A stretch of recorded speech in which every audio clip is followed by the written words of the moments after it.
welcome to the Swift Half, your weekly session of chat from the UKOCR and adventure running scene.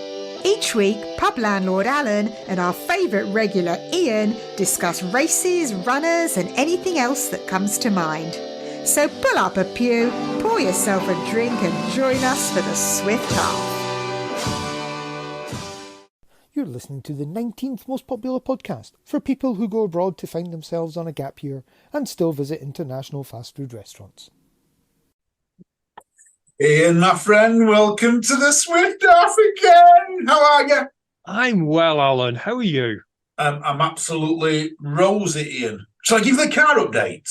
Let's get a car update. I know that's the only reason our 6 remaining listeners tune in. Yes, it is.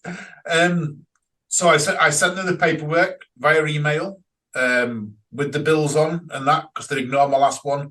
Sent it as a red receipt, and I gave them 5 days to respond before I was taking it to the small claims court. They've responded. They will pay me the money, and they will refund me back to my bank account rather than go to small claims court. That was yesterday. Still not received it today. Maybe an update next week. But yeah, it worked. A little bit of I'm going to threaten to take it to the small claims court worked. That is such a good result, Alan, because so many people will just bury their head in the sand, won't they? They're almost, I don't know, I want to say not arrogant, but they doubt that you're going to do it, don't they? So a lot of people are like, oh, go on then. And evidently, Alan, they knew, maybe they listened to the show and knew you were going to do it. Maybe they did. I think it was the fact that I'd given them an official letter. I did find it online. I've got to admit, I did find it online. It did say send an official email or letter. As long as you've got evidence that it's been delivered one way or another, it's absolutely fine. So that's all I did, just with the warning that if it wasn't resolved one way or another, then I was going to take it to the small claims court, as it was still under warranty and clearly their fault. So yeah, so good result, Ian. An absolutely cracking result. So well happy with it. That is a good result. I probably should play the lawyer here and say that 5 days is actually a little less than you meant to give him, Alan. I believe by statute you meant to give him 28 days, but they weren't to know that. No, I might have given them longer, but I did say 5 days. So you know what that means, don't you? That means tonight, Ian, I'm actually drinking alcohol tonight to celebrate. Oh, alcohol you drinking? Well, I went to Diablo Challenge this weekend, as you know, and as I parked up in the car park, it was a very, very small car park, just big enough for all the cars that turned up. But right next to me, Steve, HFD, known on Facebook, got out and handed me 3 beers. So tonight, I said I would drink them on the podcast. He said for the podcast, which was like great to rock up and be given beers straight away. I'm on HPA from Hereford Pale Ale. So it's from down in Hereford, and it's Y Vale Brewery, 4%. It's very hoppy, this one, I'm going to say. Maybe that's why it's HPA instead of IPA. It's very hoppy, but it's a nice beer. Yes. So a hoppy pale ale, not an IPA. That's it, yeah. Yeah, it's very, very good. Very nice one. Big thank you to Steve for that. Much appreciated. Thank you so much, Steve. You know, when we get stories like that of people sending us beer, and we really appreciate it, so we're not being ungrateful, but Alan, we really should have started this out by drinking vintage wine. We should have really. People, we drink vintage wine by trade. Please send us vintage wine if you want to help us. Oh, we could be millionaires by now. Yeah, with diamonds in the glasses, obviously. we jest, of course, and we do this with no expectation of anything, and we really, really appreciate it, don't we, Alan? Very much so, very much so. I do say that all the time. It's very much appreciated. Which another appreciation for actually what you're drinking. Shout out to Laura Haywood, our newest Patreon as well. So do you reckon that's because Laura wanted to know if she featured on Who's Hot sooner than anyone else? It might well have been. Or at the Worlds, they were talking about us, and maybe that's why she joined. I know she's a big fan of us. She follows us on social media and things like that. So I do know she's a fan of ours. So big thank you, Laura, for being a patron, and you'll get all our episodes early like everyone else. Yeah. And I'm also a big fan of Laura. She does a lot in both spaces, doesn't she? She's a OCR elite athlete. She's also a age group High Rocks elite as well. I don't even think they have age group elite, but you know what I mean. She's a pro. She's knocking on the elite 15, but by her own admission, she'll never quite get there. So she occupies that space below that, which is hitting those AG pro podiums.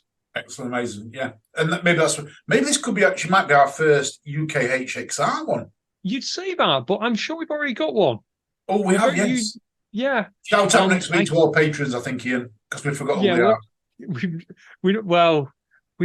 We're so lucky that we have so many now. So thank you to all of you. And we do apologize, but we don't know your names off by heart. But let's be honest, Alan struggles remembering stuff, and we have notes for this show, listeners. So they're not in front of him. He'll have no chance. And I'm trying to keep it together here. So that's what I'm using my brain power. Do you want to know what I'm drinking? What are you drinking, Ian? Well, we're going down a different tunnel when it comes to drinking no alcohol. I'm actually on Alpro. You can't see it, I love background, but I'm on Alpro, which is basically a plant-based milkshake. Okay, and do you like it? Is it good? Actually, it's quite nice. And do you want to know what I like most about it? What do you like most about it? It was incredibly cheap at Sainsbury's. I got a good deal on Starbucks coffee at Sainsbury's today. Cold coffee, it's normally £2.25. I don't tend to buy them. They were £1 in Morrison's today. Go check them out. Now you mentioned that, I got a meal deal from Tesco the other day. We talk about meal deals a fair few, but do you ever do this, Alan, where you maximize your meal deal so you think you're getting the best value? So you'll buy a £3 sandwich, you'll then get the bottle of Naked or whatever the juice is called, and then you try and find the most expensive snack. Without a doubt, I always make that's the only way to get a meal deal. Go for the most expensive of everything. Even if you don't like it, go for the most expensive. Absolutely. And you know Tesco is into this now because they have a posh meal deal as well. I saw this at the large Tesco near us. It's £5, but you can get like more branded stuff. So like a Your Sushi stuff as part of your meal deal. Oh, well, that's pretty cool. I don't do Tesco's. Morrison's is very close to where I work, so I tend to go there. There's also Lidl near me, but I don't think Lidl do meal deals. They might do. I don't go there. But yeah, Morrison's. I like their salads at Morrison's. I do like the Morrison's salads, although Morrison's recently became the most expensive supermarket, would you believe? Oh, wow. Is that when they do these tests when you have so many items, 100 items, and they test them out of all the brands? Yeah, well, it was a shopping basket, so it was only about 20 items. So it was common things like coffee and that kind of thing. But there was a couple of things about it. Firstly, Morrison's was only the most expensive because they don't seem to have really bad bread. So a lot of the other supermarkets have value brand bread, which is, say, about 50p. And I guess it does, doesn't it? It just about does. But if you can afford a little bit extra, by all means, spend a little bit extra. But Morrison's cheapest loaf was 90p. Oh, wow. Wow. So I don't know how much I pay for bread. I don't buy bread. And I tend to, that's one of the things I'll have as a luxury. I will go for either Shelton's or for Warby's when it comes to bread, because I find if I buy a value brand, I'd rather save the money elsewhere in my shop, if that makes sense, because I find if I buy a value brand, I don't eat it. Yeah. If I buy bread, on Barnsley Market, there's an actual bread stall that does some specialist breads, and they do a spinach and feta cheese one, and I do like that. But I don't tend to buy much. Or a sourdough. I tend to buy a sourdough if I'm using bread, and it's only when I'm, I like a fish meal on a Friday, Fish Friday, but I like fresh fried fish or grilled fish, and I tend to buy bread to go with that because I like a little bit of oil with it and everything. So. That makes sense. And like I said, if you like value brand bread, I'm not knocking that. But again, I'd rather go without than, I will go down on my baked beans, for example, rather than go down on my bread. But the other thing about this basket thing, Alan, which is probably not interesting for anyone else but me and you, was the fact that Morrison's was the most expensive at, say, £12.50, I think. Yeah. And Aldi was the cheapest, and Aldi's was only about £11 and some pence. The fact that there's so much, sorry, not so much, there's so little difference between the cheapest and the most expensive, that's scary. Very, very. I was talking to my sister at the weekend, and we were talking about Netto. Do you ever remember Netto? I do. Didn't it get taken over by, I want to say, Morrison's? Well, that was the question we was talking about. Would it get taken over to? Because my sister was saying that she wouldn't walk down the street with a Netto bag because she was looked down upon by her friends when she was at school, and we was laughing about that. And I was saying I didn't know what had happened to them. So, what if people down south know what Netto is? I'm not sure. And that's one of the things I am glad we've all matured a little bit. No one cares about that kind of thing. People shop at value brands. No one cares anymore. And No. in fact, it's all about saving money, which we're all for. And you're especially for. It's in your DNA. Exactly. I downloaded the Too Good To Go app as well this week, and I've been to Starbucks. I've had Starbucks Too Good To Go, and I've had Costa Coffee's Too Good To Go. Amazing deals you can get with them. If anyone looks at them, I got the Costa Coffee one. I got 4 sandwiches in it, and it cost me £3.50 on the Too Good To Go app. It's amazing if anyone wants to look at that. Was that a good friend, Dan Lister, who mentioned that? I'm sure he's mentioned that to me. He did. He told me about it a long time ago, and I've been meaning to get it, and I finally downloaded it, and I've used it twice, and both times amazing things you can get from them. So well happy with it. So, Alan, you had a race this weekend. How did it go? Diablo race, Ian, yeah, and Diablo Challenge just outside Lincoln, over towards Scunthorpe Way. Not a lot of people turned up. I'm going to say there were 70 people turned up. It was a 7K race, round about 27 obstacles, give or take. It had nothing big. If I'm going to say it had no signature obstacle, but what it had was, I guess, old school vibes. So when I rocked up, you virtually knew everyone. The event village was quite small, quite niche. The firemen turned up with a fire truck, which was, I haven't seen that in a long time at an OCR, trying to get people there. There was a warm-up by a local gym group, Let's Be Fit, I think they were called. The course itself, like I said, not necessarily challenging. What I did like was you went and ran about 2 miles of the course, maybe 2.5, 3 miles out and about, and then you came back, and then you did hill slaloms up and down this hill. And every time you went up, there was an obstacle. Every time you came down, there was an obstacle. Not amazing obstacles. They had the ninja steps, was fun. They had 2 sets of monkey bars, cargo net crawls, seesaw, some water obstacles. I'm going to say I paid £40 for it. Probably it was round about that price. Was it worth it? I would have probably said these races I can get for £30 that are very, very similar. But it was a good entry-level race. It's got some great potential in. I'm going to give some feedback to them as well. I'm going to catch Julie, who was the race director, and say I think she maybe needs to step it up a little bit on some of the obstacles, especially on when you come back into that event village on the hill. They dug some ditches and put some tarpaulin into them and then water, but they'd not filled them right up. And I think they could have gone and filled the ditches right up with water, because it would have made it much more fun to be going waist deep in water as opposed to just below knee deep in water. Yeah, that makes a lot of sense, Alan, because just going knee deep, and I guess you've also got a problem if the ditch is a bit deeper. People don't mind jumping into water, but jumping into a height and then water, that kind of can freak people out. Very much so, very much so. I went around with someone who'd never done OCR before, Paula, and she was like, she loved it. She was absolutely amazing. She thought it was brilliant. I put a video on YouTube. It was going around together. Someone who's never done OCR before. It was good to get their feedback, and Her feedback was she loved it. For someone who never, it was an entry level OCR, and that's where I'm going to pitch it to anyone who wants to go.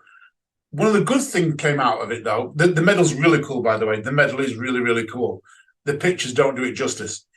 But one of the good things that came out of it is that they let people go round more than once, which I like that for no extra cost. So I know Steve went round, Dave Aylett went round, a few others went round. So they went round, and in fact, I think Dave did about 3 laps. But yeah, it was good that they let people go round more than once if they wanted to, if they were experienced runners. The marshals were all brilliant.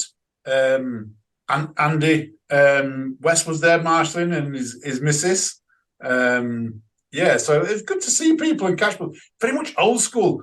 Ran into Neil Handley, and I hadn't seen him for a long, long time, So and Selena and that. So yeah, it was good to see people I'd not seen in a long time rocking up to a little event like that, where, especially when there's 2 big events going off in the UK, there was nuclear races and there was a Tough Mudder. So it was good to see people rocking up to those events. So do you reckon if it had been on any other weekend, I know Tough Mudder, I know Nuclear are all the way down south, but we know people travel for Tough Mudder, we know people travel for Nuclear. Do you reckon we probably have got a much better turnout if they just avoided them vital clashes? I really think they would have, yeah, and I do believe that they could have got they could have at least doubled it, I think, if they'd have avoided it. It's got strength. I think for the first event, though, I think now they've got to build on this, and they've got to look at making the obstacles just that little bit better. Yeah, not a lot better, because there's some really good potential obstacles. They just need to be a little bit better and pick a date that's not got a Tough Mudder or Nuclear on, which obviously the race that Sharpman named is actually going to make that mistake next year as well. Just typical. So, by the grace of God, goes all of us, shall we say? But yeah, it's just unfortunate that had it been the week earlier, I know they have to be careful, don't they? Because like the race that shan't be named, it is on a active farm. So often Tough Mudder and Spartan will talk about their troubles with knocking down a date. When you've got an active farm, it's even harder, because the idea of the farmland is to be used to the farm. Yeah, it is much harder on farmland, because especially farm where there's animals on, because animals, they need space, they need to do certain things, and that's, they need to graze, they need to eat and be exercised. So yeah, it's a bit harder. But no, good. I really, really enjoyed it, Ian. Absolutely fantastic. I believe you went to a race that weekend, though? I did. I went and just worked at a race. So we went and got some media at Conquer Fitness, a fitness race near me.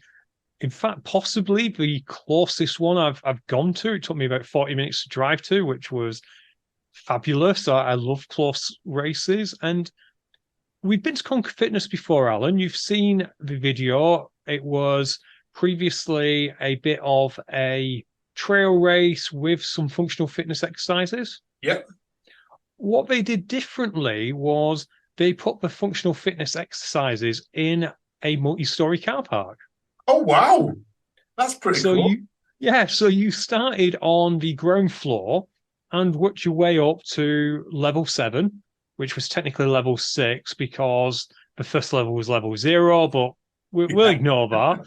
But you worked your way up. I'm not sure how long the runs were in total, but they did do some sneaky things like having tape to make them like slaloms as well. So it wasn't just so you finish your exercise and then you take the elevator up to the next step. You had to run round, and it was really fun. They had, I want to say, about 200 people there in teams of 2. Oh, that's cool. Just normal functional fitness exercises. Were there anything different out there? A lot of the things are stuff you'd be able to do if you could do high rocks. So you had the erg, so you had a bike erg, you had a ski erg, you had a rowing erg. So you had the ergs. Yeah. You had kettlebell carries. What they did do, speaking about kettlebell carry, is they kind of combined different exercises. So you did a bike erg for however many calories, and then you did a kettlebell carry. You had the ski erg with some sprints. You had wall balls, which was Hey, Alan, me and you would love these wall balls because you're doing it basically on the wall of the car park. So you're hitting the roof with it. Oh, right, that's easy. Well, it's Yeah, you still got to do the exercise, but yeah, at least you can't miss the target. Well, you'd hope you couldn't miss the target. like that. So you had that. And what I did notice is some of the weights were the Hyrox Pro weights. Ooh. So quite epic. Yeah, so like the ladies had a 20 kg sandbag for I want to say 70-meter lunges, and the men have 30, which it just adds something to it, doesn't it? And you finished, Alan, with an OCR obstacle, A wall.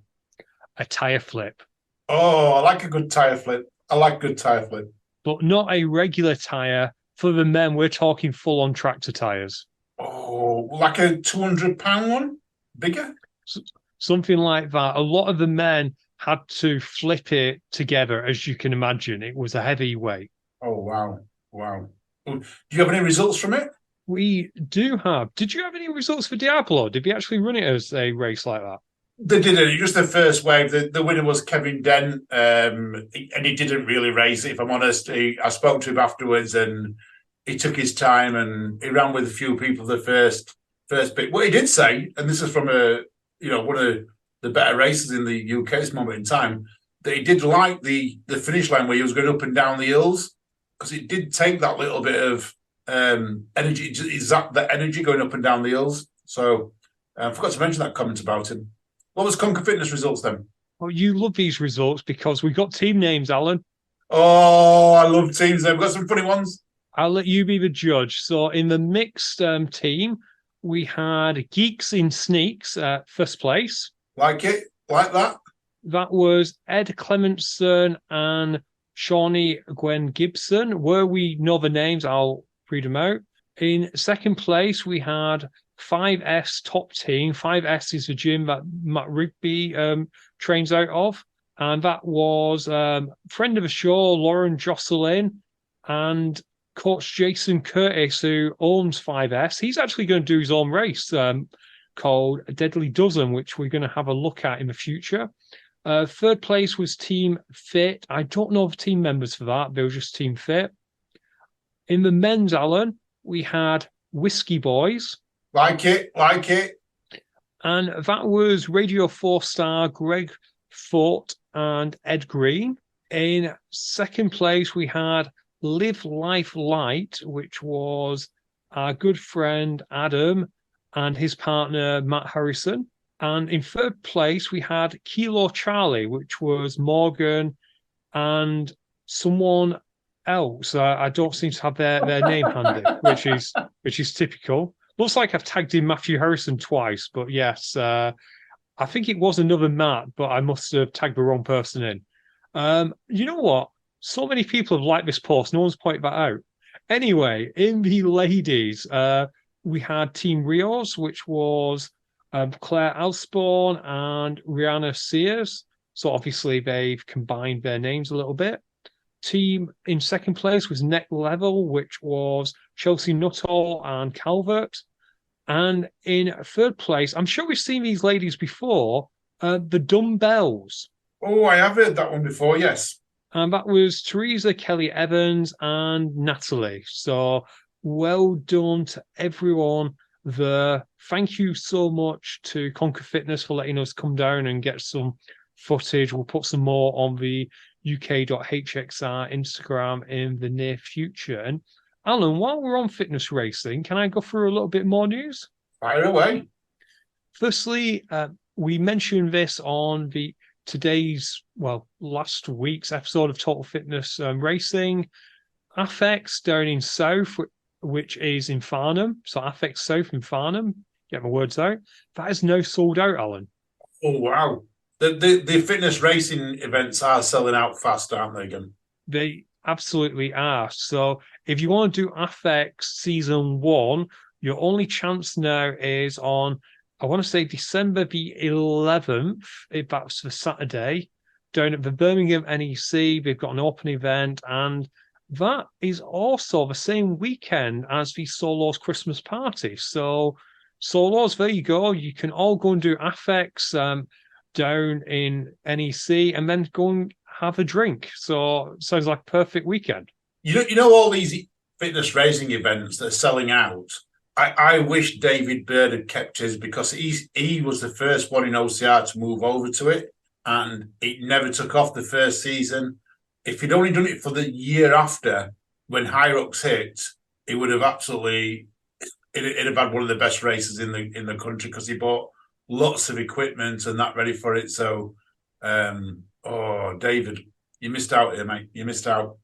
One more year. It really is about timing, isn't it? Sometimes, because we saw over in America, I think it was called Rally in the Valley, which wasn't too dissimilar to the kind of race that David was putting on. I think that might not have been a pure race like David's was. That might have been more events, but absolutely, David, it's such a shame. And Rocket Fit just has such a cool name to it. So you never know. Maybe he's still got it. Yeah. Let's just also cover off what's coming this weekend, because we've got fitness racing coming out of our ears this weekend, Alan. Ian, it's every weekend fitness racing now. It's becoming more. There's more events in fitness racing than there are in OCR, I believe. Yeah, well, at the moment, because of course OCR is heading towards winter break, and fitness racing tends to come alive in the football season. But this weekend, we've got Nuclear Fit with our good friends Don't Nuclear. That, I believe, is the last race of the season for them. So I hope we get good weather. I hope we get a good turnout. Be muddy. It possibly will be muddy, and it's going to be a good test of that as an outdoor event, I think. So let's see how that goes. We also have Deca Mile over in, I want to say, in Caveman, which is, I want to say Stoke-on-Trent. I think I've written Stafford here, but I'm fairly sure Caveman Training is in Stoke. If I've got that wrong, I apologise. And we've also got Deca Barcelona on continent. So that's a Deca Fit, a Deca Mile, and a Deca Strong. I know a fair few of our friends, including our good friends for Hogan's, are heading over there to promote Builder. And Alan, breaking news. Yep. Builder Sports is now the official nutrition partner of Deca Spain. Oh, wow. That's cool. So people there will be able to drink Builder as they go around, which is great news for Builder, great news for Deca. And we've also got Hyrox Copenhagen / Malmo, depending on where it's being held. For those who don't know, Copenhagen's in Denmark, Malmo's in Sweden. And again, I'm not exactly sure where the event's being held, but special shout out to our good friend Mike Nolan, who's told me he's going to beat Dylan Scott. You saw that, yeah? I saw that message, yeah. Dylan Scott, bye, see ya. Ta-ra, mate. Mike's coming. I think that's what the message said. It said words to that effect, I think. Yeah. And big shout out to Claire Simpson, who's taking on her first solo. Oh, well done, Claire. Big shout out to you. So I think that's all the fitness racing news, Alan. What else we got here? Well, first of all, you mentioned Builder there. I've got to apologise, because we did a competition, didn't we, about Builder? And I ordered the Builder, and I've ordered the wrong flavour, so I can't forward it on, so I've got to reorder it. So, yeah. Charlotte, I'll send another one out. Sorry, I've had to reorder it. You'll get it as soon as I can. I need to message her and tell her, because it came today. Hopefully she's listening. And poor Charlotte has the worst luck when it comes to our things, because you were meant to send her a patch, correct? Yes, I was meant to. You forgot to send her a patch. I did. So she reached out, because I know who the patch is. So I was going to send her a patch, and I never got around to buying an envelope. I finally got around to buying an envelope on Saturday. Yep. Yeah. Put it in the post, sent it off to her, and guess what happened? She's moved address. No, on Sunday, guess who was at Conquer Fitness? Oh.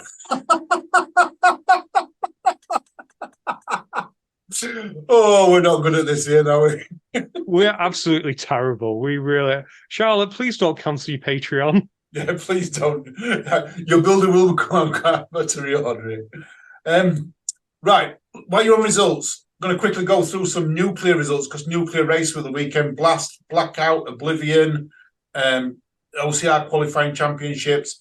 Shout out to a few people. Going to go through them first. Oblivion. Now, these are only preliminary results. These are taken direct from race chip timing. So these do not have penalties or people. So I'm told that not all right. Okay. But I am taking them from what we have been told at this moment in time. So Oblivion. In the men, John Howard, Greg Stubbs, and Paul Peasgood. Well done, you guys. The women, Frances Sadie, Ruth Battersea, and Emma Hughes. I am told that one is definitely wrong.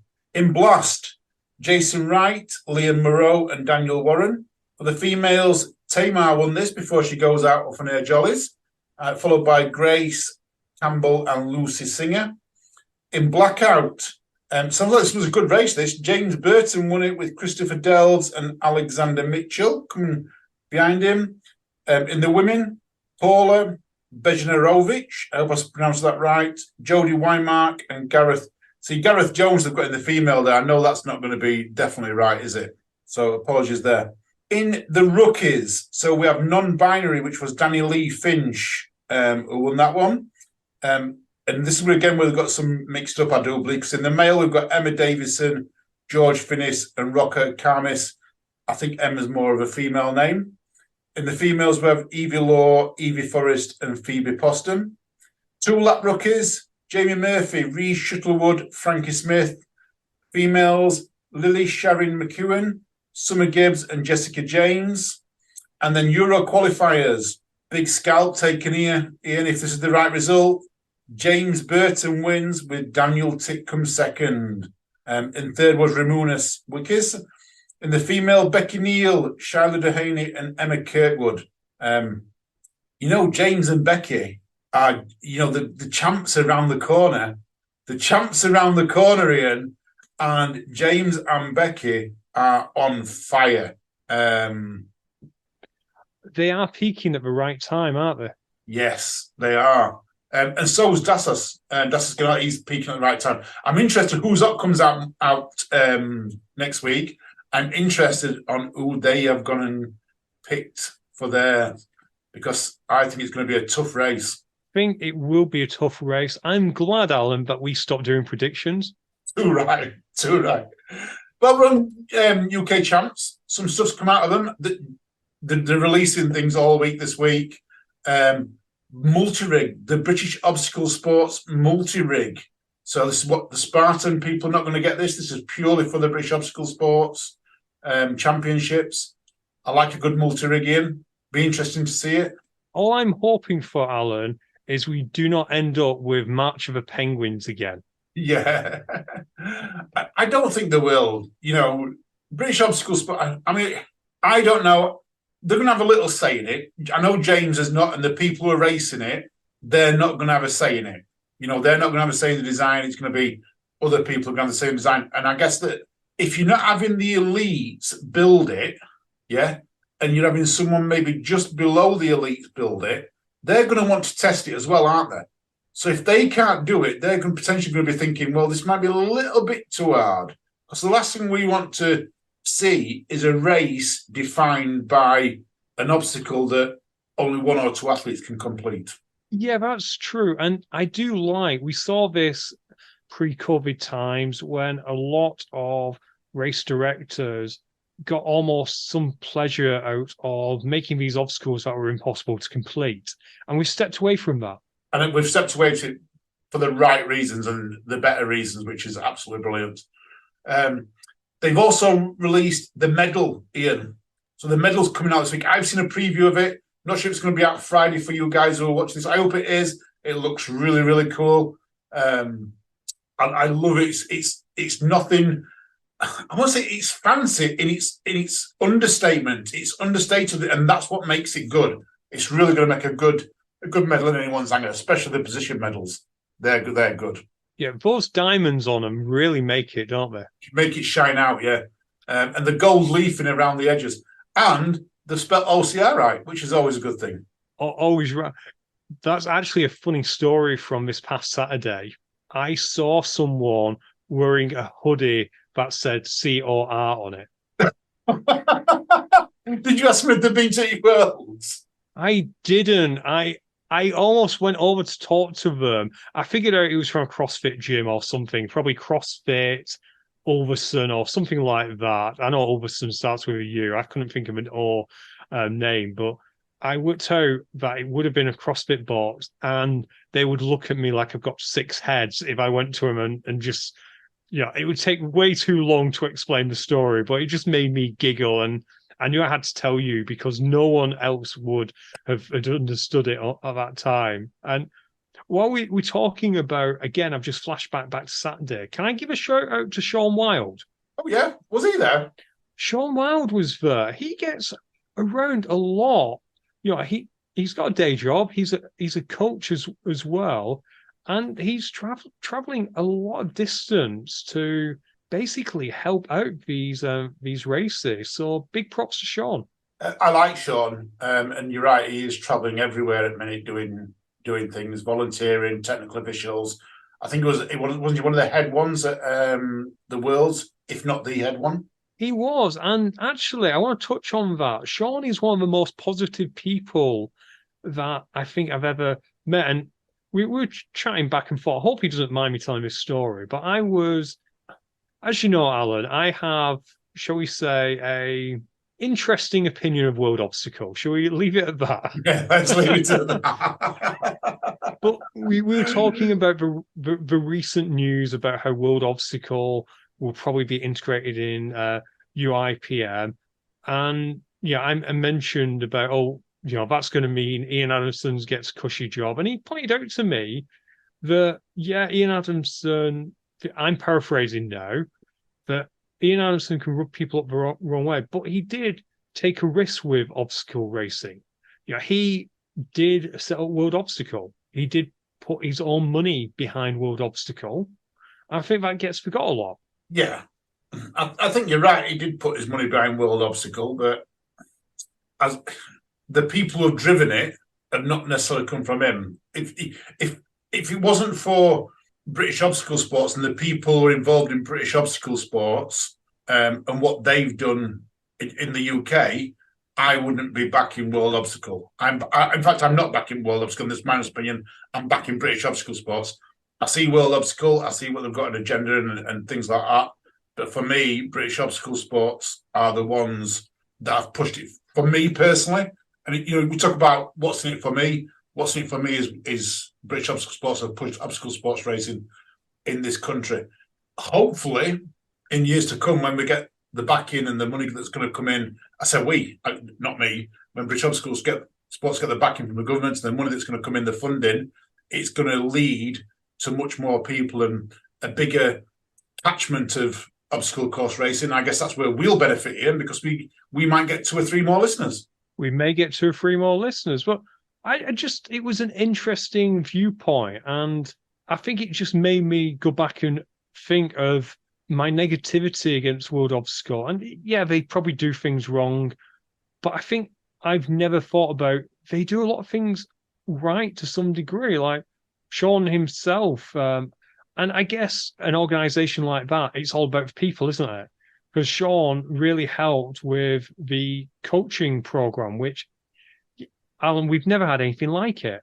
And the technical officials, we've never had anything like that. It's just really good. And you're probably right. How much Ian's fingerprints on that is probably up for debate. It's probably just not right to completely say, he did nothing. He must have done something. Yeah, he did, and I would never say that. He has had an input to it. Good or bad, whatever people think. We'll all have his own ideas, but I can't wait until there's a vote. I'm going to vote James in. Even if he's not on the list. Yeah, I'm still going to vote James in. You're just going to write him in. But yeah, so that was that. But I like being sometimes caught out and taught to check my prejudice. And I probably said that completely wrong, Martin. Correct me. But yeah, just check my opinion, shall we say. And yeah, it was an interesting chat. And Sean's really excited for how OCR, how obstacle goes forward. And you know what? Me too. We all are. We all are. quickly go back to UK champs, because that's important. Volunteers, they are needing volunteers for both the UK champs and the British UK champs as well. So if anyone's got any time to spare, please get down, do some volunteering. I'm going down for the British champs here. It's booked. I have booked my hotel. I am stopping less than 2 miles from Pippingfield down south. Got my passport ready. Going to go down, get some filming. Hopefully get some filming. I do believe it's going to be filmed live from my understanding. I don't know who's going to do that. I hope they do. If they do, I'm going to save me one job, and I'm going to get some interviews. I'm taking both sets of equipment down, both filming and podcasting. So we will have some footage from it at some point, Ian. We checked if Claire Ross is available. Do you know, someone sent me the other day the old Mudstickle footage of the old British obstacle, and I thought that was pretty cool. I enjoyed that. It was much more, what's the word I'm looking for? It was very professional, their interviews and things like that. But then when we had Claire Rosser doing the Worlds of the Week, it was great just to have everything natural, coming straight from her mouth, as it was so natural. Big shout out to Claire. Yeah, big shout out. I don't know if I gave a shout out last week, but big shout out to Claire for doing our footage at the Worlds. If we did, it doesn't matter. She deserves an extra one. If we didn't, we apologise. And yeah, Alan, something we should apologise. Do you remember that week a few weeks ago when there were lots of races going on? Yes. We didn't mention Wolf Run. It might be because you weren't there. Yeah, it was. Yeah, was the reason why. But massive props to Wolf Run guys who carry on putting on a great event outside the general OCR sphere, if that makes sense. They do their thing, and we really appreciate them doing that. But something I hadn't realised, Alan, is guess who the warm-up crew were? You're going to say not Forders, Conquer Fitness. No, you were right. Forders Gym from Birmingham did the warm-up. Max and a few others were there doing the warm-up for Wolf Run, which dovetails nicely into the announcement this week, Alan. Forders have a brand new pre-K OCR course in South Birmingham, not too far from Redditch. It's amazing news. The British OCR 3K Championships are going to be there. No date as yet, though, Ian. No date. Yeah, there's a date, isn't there? There's no date on the post. Have you got a date on the post? Okay, I think I know the date. That's because you're in the know, Ian. Not everyone is like you and in the know. There is currently no date. I swear that when Forders shared it, there was a date. Oh, maybe on the Forders then. Yeah, on the Forders, in partnership with British Obstacle Sports, on the November 12th, we are hosting the British OCR 3K Champs with elite age group and para races. Oh, there we go then. The British Obstacle Sports have not announced that, but that's great news then. So November the 12th this year. So we're only 2 months away? 1 month, just over a month away. Only 2 months away. 1 month away. Yeah, just over 1 month away. So, yeah, and tickets go on sale soon. They might be on sale when this comes out. Also, Alan, while I'm saying this, because it came out on the podcast that we put on Fitness Racing, I can announce it. I don't think it's embargoed. There's a very good chance that same weekend there's going to be a Decker Strong at Forders too. Oh, double bubble. So, if you've ever wanted to do a Decker and you live close to Birmingham, I would not say come down for Scotland for this. Unless you want to do the 3K Champs, then you can go and do Decker. And you might be able to do both. You might be able to do the 3K Champs and Decker on the same day. Like it in 2 in 1. So I can't wait to see Forders. You've not visited Forders yet, have you? No, it is on my agenda. I got to. November's suddenly become quite free for me now because it was my 100 miler, the White Rose Ultra, and it was cancelled this last week. So my 100-mile race has been cancelled. Looking for something else now because I've really trained up for this year. Really want to try and get it this year. So I'm looking for something else. But yeah, it's been cancelled. We've got a full refund coming or something. Not received it yet, but hopefully that'll be in the post very, very soon. So yeah. That's great news, Alan. You can use that refund to buy yourself a Decker Strong ticket and entry into the 3K Champs. Well, I am training for these functional fitness at this moment in time. My lunges are coming on, my burpees are coming on, my squats are coming on. I just now need to start to run. Oh, good news. Decker Strong, no running. No running like it. So, yeah, look out for that, listener. But before that, we've got the Champs, we've got Birmingham, High Rocks, we've probably got a gazillion other races that I haven't mentioned. Oh, what we do have, Alan, Pippingford we were talking about. Yep. Spartan made a change, didn't they, to the series? Yes, they have. I'm going to leave this to you because this was so confusing when I read this, and it needs a legal brain to look at this and explain this. As I understand the position, as part of the age group series for Spartan, because they've done it as an age group series, Pippingford, I want to say Beast, was a compulsory event. Yes. So to get anywhere in the series, you have to have done that race. That was my understanding too. Okay. I'm not sure whether it was just that race that was compulsory or you had to do all 4 in the series. That I'm not too sure about because I don't follow the series as much as we probably should.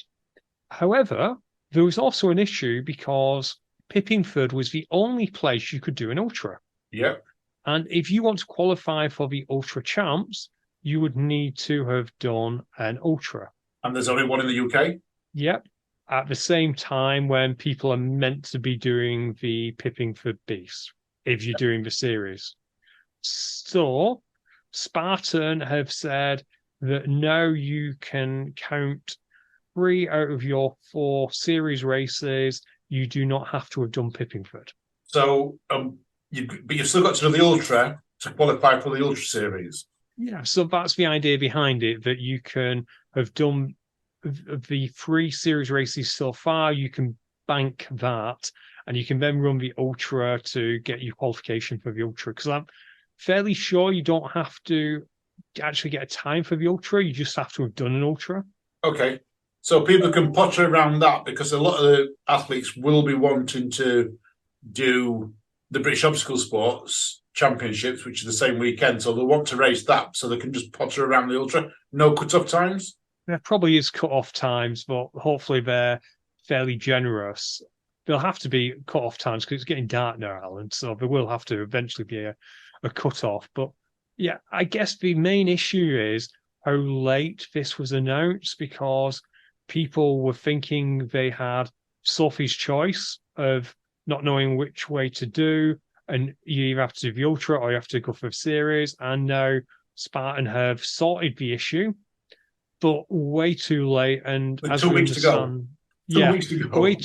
way too late. People have bought and sold tickets over this, which it's a shame because it should have been something spotted.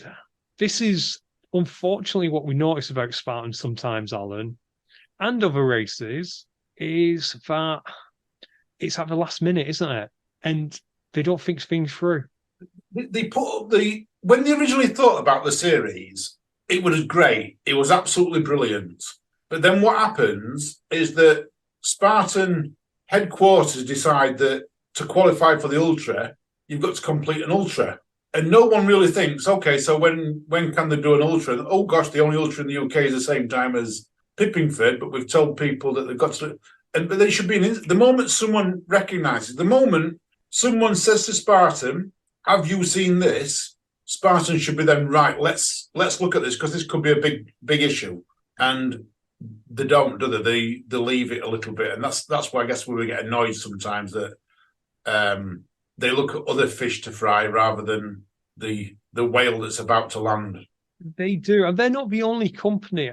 Unfortunately, it happens a lot, particularly with the bigger companies. It almost falls on someone who decides, oh, it's not a decision I can make or I want to make, and no decision gets made. And we saw this with High Rocks this week, didn't we? Yes. We did. With hats. Hat gates. Yeah, we give High Rocks a lot of flowers when we do good things, but occasionally we do have to mention things which aren't as great. And at the European Champs in Vienna, if you are a UK entrant, you can get a Team UK hat, which may or may not be valuable to you. But it's a great gift or a great extra freebie. It's a nice extra freebie because bear in mind, these are expensive races and you don't get a lot of freebies doing them. But there was one problem, Alan. And the problem was, Ian? That was only available for new entries, not any UK members who have previously bought a ticket already. So it was used as an incentive to get more people there rather than a reward for everyone who's already entered. Pretty much. And when someone reached out, the response they got was, oh, well, you need a code. It was a computer says no response, wasn't it? You need to have put in a code when you entered, and we can't do it. And it's like the Spartan thing. You'd think as soon as it's raised, someone somewhere would think, oh, yeah, that seems a bit off. So let's find a solution. Not let's leave it. This is one of the things, from a marketing point of view, this is one of my pet hates, this. I've got to admit, it's really one of my pet hates.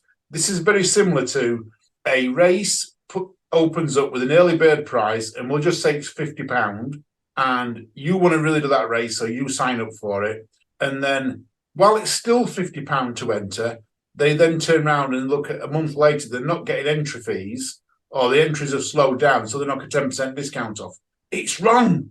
Reward the people who sign up. You should never get a race cheaper than that early bird price. You're rewarding people for signing up early. The race that Charlie mentioned, me and Jamie were talking the other day. We've seen this last 3 or 4 weeks, our entries have trickled from what they were originally. And James said, well, why don't we do a promotion where we do a discount? And I went, no, because we're still at early bird price. Yeah. You can't put a promotion at early bird price. Let's think of other ways to interact with our audience. Hence, we've done a post this week that's managed to get 5,000 interactions, which is absolutely amazing. But you've got to look at another way to interact with your audience rather than just go, oh, let's put a discount out there. And that's exactly what IROX have done. Oh, we can't sell tickets. Tickets are slowing down. Not we can't sell. Tickets are slowing down. So let's give a freebie away. And everyone else who's already paid, well, they can't have one. Wrong. IROX, it's wrong. It is, and it just takes a little bit of common sense. Because again, it will be a computer says no of the computer wasn't set up for existing people. So, yeah, I'm hopeful that they'll get it sorted because it doesn't take too much to basically anyone who gets in touch, you send an email out to whoever's supplying the caps and say, put these people on the list too, they'll pick up the cap. Yeah. You've got 20 days to respond, or in my case, 5 days. 5 days, absolutely. Right, let's move away from Spartan and High Rocks. Let's move to some Tough Mudder news, which was kind of breaking. We'll have more info on this in the near future. But Alan, Tough Mudder Saudi are putting on a race in February next year, and they're giving away prize money for Infinity. I love it, Ian. I love it. But is this going to dilute World's Toughest Mudder? Is my first question. So they've not given the amount of prize money they're giving away, but they've said, and this, in their words, not my words, this could be the biggest prize fund or something. Let me find what their words are. There will be prize money for individual races, and the prize pot is set to be one of the largest ever seen in OCR racing and will be announced shortly. So we know that World's Toughest Mudder is the World Endurance Championship race, or so to be, but Tough Mudder Infinity is not, but they're going to have a bigger prize money at Infinity. I guess so. And I also guess that this is kind of being put on by Tough Mudder Saudi as opposed to just Tough Mudder overall. So will it dilute? I don't know. I think people can do both. Tough Mudder is in November. This is in February. Why not? Yeah, I guess you can do both. But to me, that the prestigious event would be World's Toughest Mudder, and that should have the biggest prize money. That I can completely understand. Although, on the other hand, Alan, I'm not actually in favour of World's Toughest Mudder going to Saudi Arabia to get more prize money. True. You're right. You're right with that. There's some other things that have come out. Have you read between the lines though? There's plenty of other little things that have come out between the lines in this, Ian. I'm going to let you delve into them in a very shortly, but what I did want to ask you about, Alan, was what do you think about Infinity effectively becoming a race based on this? Because Tough Mudder have always been of the opinion that Infinity is a race against yourself. I know they do standings and you can get rewards for number of distance that you cover, but it's never been a head-to-head. No, but I like it. I do like it, and I've got to admit, my honest opinion is I do like it that it is going to be competitive. To an extent, ETM's competitive. We know ETM's competitive. We know WTM's competitive. Why wouldn't Infinity be competitive? It's always had that lure to me. But see, it's not about the fastest, though, is it? So this is about not necessarily the fastest because you've got to keep on going, and that's what I like about these type of races. That they're very much open until the last person crosses the finish line. Okay, I can get behind that. So what have you spotted? So, first of all, we have been told that Tough Mudder is only going to be 10-mile laps, haven't we? That's what we've been told. Yeah.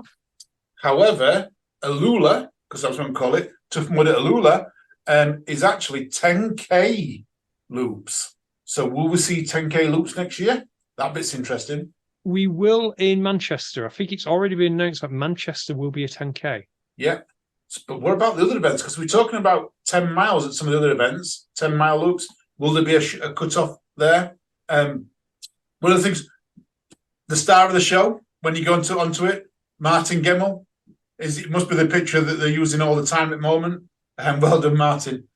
Hotels, places to stay in. Yeah. Let me tell you, there is several places to stay on this. Accommodation-wise, there are 4. There's camping, there's glamping, there's the hotel mid-range, and then there is the 5-star hotel. An all-inclusive dining experiences and first-class service throughout your stay. They'll take care of your transportation needs. You'll include 2 dinner meals inside the race event, a village, welcome gifts, your full race pack, an invitation to post-race party, awards ceremony, transportation to race village from the airport. Ian, how do we get one of these on our Patreon budget? Because I want one. That does sound like an excellent package, doesn't it? It sounds amazing. I'm loving it. You can see there's a bit of money in that involved in here, and that. But yeah, I'm liking it. They're going to have team events as well, though, Ian. So this is another thing that I've looked at. We have got team events for the first time. Teams of 2 and teams of 4. It doesn't say if they've got to be mixed gender or same gender. We don't know that yet. We'll watch for that coming out. But yeah, teams of 4 and teams of 2. What do you think to that, Ian? That does sound like a lot of fun. It mirrors WTM, doesn't it? Which has teams. Yeah. I don't think Infinity has teams at the moment. I could be wrong, but I'm fairly sure it does not. No, it doesn't. No, not in the UK, it doesn't. No. And does that mean that we're going to see some of the obstacles become must complete, which cause people issues when it comes to a regular Infinity? So things like pyramid scheme? It does say when you go to the frequently asked questions, and I will just find this out, so bear with me a second. The question is, are there penalties? And it says, yes, there are penalties. Obstacle completion is mandatory or requires the completion of a penalty. And a full list of the penalty obstacles and penalties will be issued as part of the race briefing. So very much like WTM, it's must complete or you do a penalty. It looks like it's going to be exactly the same on Infinity this year. Didn't they do this at the last event of Infinity, but they couldn't enforce all the, the ones where they didn't have all the mandatory because they couldn't enforce it. Because we talked about this a couple of weeks ago, didn't we? We did, and our good friend Matt Rigby gave his version of events, which we were meant to mention last week, and we never got round to. So sorry, Matt, for that. We've probably passed that. We'll get your opinion on something else in the future. But yeah, there were a fair few where there was disagreements and a grey area, wasn't there, Alan, of what was a penalty obstacle and what people could ignore and that kind of thing. So what's interesting, you mentioned in the FAQ, it also says you're going to have videos, as in video camera, throughout the course to make sure no one cheats. Yes, and I think that's a great addition to volunteers and marshals and things like that. So, yeah, absolutely amazing. I'm going to say something else, Alan. Something people should be aware of is you do need a visa to get into Saudi Arabia if you're planning to go. And this may cause some people to pause for thought. You do need to be vaccinated. Oh, right. You will only get a visa. I was just reading this. If you go to the FAQ about visa, according to the Saudi website, you would have to have completed a vaccination process to get it. Oh, that's interesting. That's interesting. It really is, isn't it? Yeah. So again, I'm not going to make a whole thing about that, but it's just something to bear in mind if you're thinking of heading there to get a crack at the money, that you need to make sure you've got that. Other things, like you mentioned, Alan, is the fact that it's going to be 10K. Mud. I wonder how much mud's going to be on course. They're going to have to import it from somewhere then. I guess it would have mud, actually, because underneath the sand, I would imagine that there's going to be some type of mud. I don't know. And that. But one of the things I've noticed is about what is, they've got a thing on their end about what is against the law in Saudi Arabia. So it is worth looking at that. You can't take alcohol over there. You can't do gambling, nudity, pork, which we know because it's a Muslim country. And then the other one is disrespecting the cultures, or disrespecting the culture. So just bear that in mind if you're going to go out there. Just make sure you behave yourself. We don't want to hear any OCR athletes getting locked up.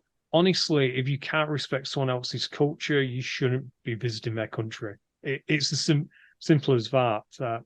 We don't expect people to go into Yorkshire and pay full price for things. So, don't go to another country and expect it to be the same as it is here. It just isn't. Yeah. And I have noticed a bit further down here, one thing, you think of Saudi Arabia and you think warm, hot, sunny climates. It does say what happens if there's inclement weather. So I'm guessing this is sandstorms and that, but then it goes a little bit further. It says, please come prepared for the chilling morning and evening temperatures. It will be very undry during the day. However, there's no shade on the course. So it looks like you're going to get a big fluctuation in temperatures in that, Ian. I'd probably leave my wetsuit at home if I'm honest. Yeah, maybe that's probably the one thing I would leave at home. Although you mentioned no nudity, and it would be interesting. I'm sure as we get close to this event, it would be interesting to know to what extent that follows down.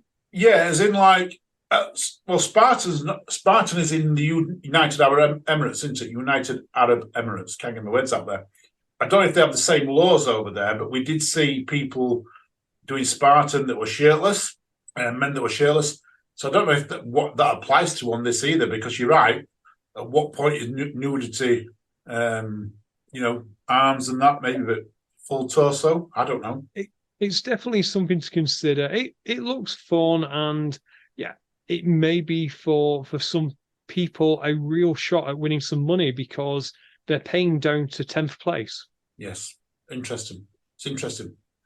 Have you got any more to add on the Tough Mudder story? No, have we got anything left in the notes? Yes. Okay. I need some new running shoes, Ian. Okay.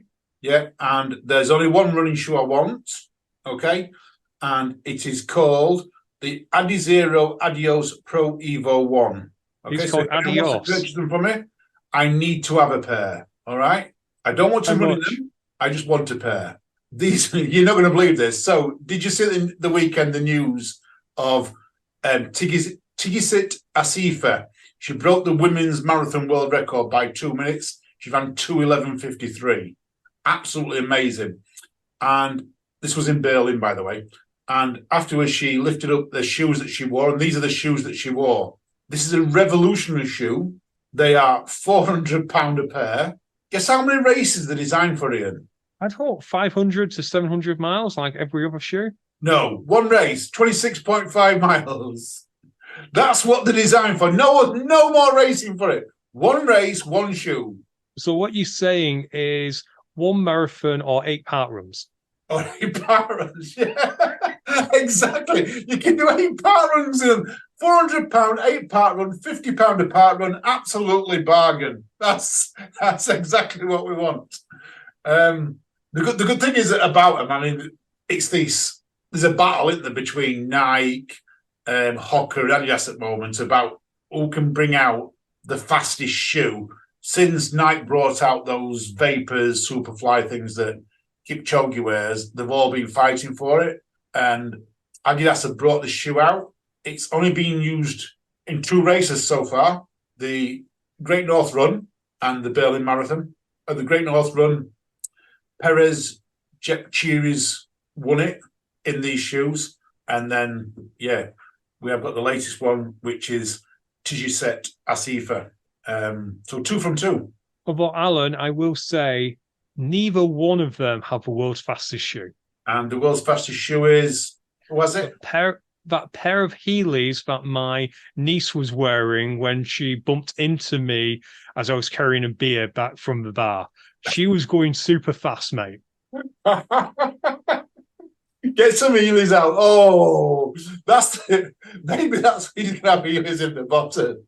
Ian, on that note, who have you got on your podcast coming up this week? Next week, we've got Tony Revel, literally just recorded. We've recorded this.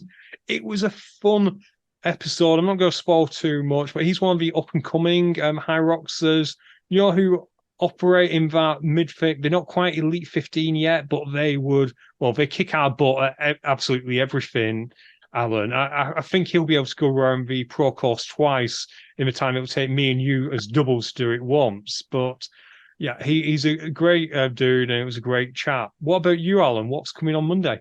Well, I'm hoping Who's Hot's coming Monday because it's the week before the champ, so I'm hoping it's Who's Hot. I don't know Who's Hot's schedule, if I'm honest. Will's had that many meetings with his team and that. So yeah, I'm hoping it's the Who's Hot because it's the final race of the series next week.